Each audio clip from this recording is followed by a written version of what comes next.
the solution for this example, we highlight the area, go to Home, Conditional Formatting, highlight Cell Rules.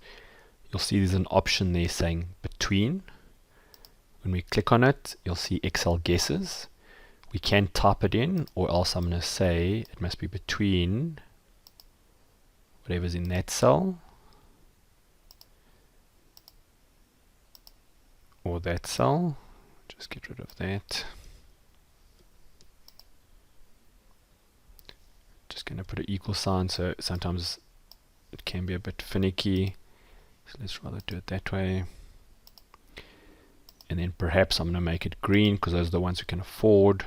If we're happy with that, we say OK.